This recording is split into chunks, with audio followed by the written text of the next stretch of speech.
just a minute. Here's a woman who's lying in bed. She can't sleep. She's dying with the heat. You know what I mean? Anyway, she looks out the window, and right across the street, she sees the kid stick the knife into his father. The time is 12:10 on the nose. Everything fits.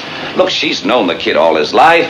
His window was right opposite hers across the L tracks, and she swore she saw him do it. Through the windows of a passing L train. Right. This L train had no passengers on it. Just being moved downtown. The lights were out, remember? And they proved in court that at night you can look through the windows of an L train when the lights are out and see what's happening on the other side. They proved it. I'd like to ask you something. You don't believe the boy's story. How come you believe the woman's? She's one of them, too, isn't she? You're a pretty smart fella, aren't you? Gentlemen. Gentlemen. Come on, sit down. What's he so wise about? I'm telling you. Okay, now, come on. Now, we're not going to get anywhere fighting. Whose turn is it next? Oh, his, number 5. Now, can I pass it?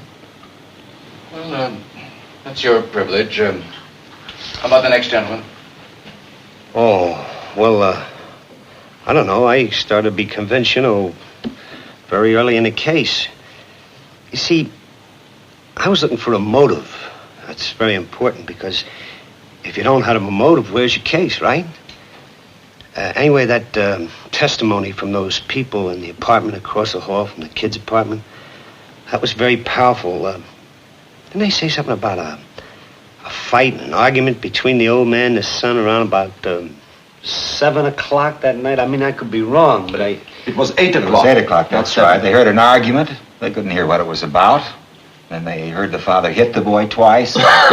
Finally, they saw the boy run angrily out of the house. What does that prove? Well, don't exactly prove anything. It's just part of the picture. You said it provided a motive. And the prosecuting attorney said the same thing. I don't think that was a very strong motive. This boy's been hit so many times in his life that violence is practically it's a normal state of affairs with him. I can't see 2 slaps in the face provoking him into committing murder. It may have been too many. Everyone has a breaking point. Anything else? No. Okay. How about you? I don't know. It's all been said.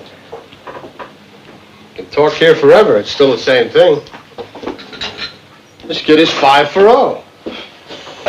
Well, look at his record. When he was 10, he was in children's court.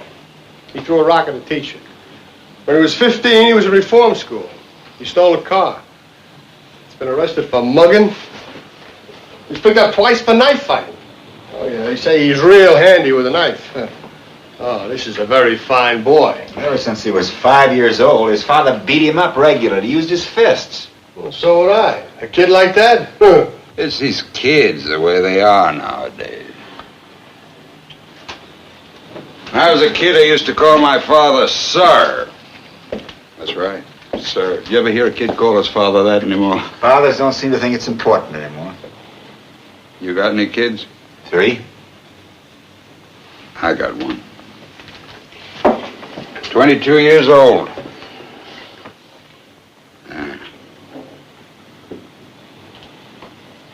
When he was 9 years old, he ran away from a fight. I saw it. I was so embarrassed, I almost threw up. I said, I'm going to make a man out of you if I have to break you in 2 trying. Well, I made a man out of him. When he was 16, we had a fight.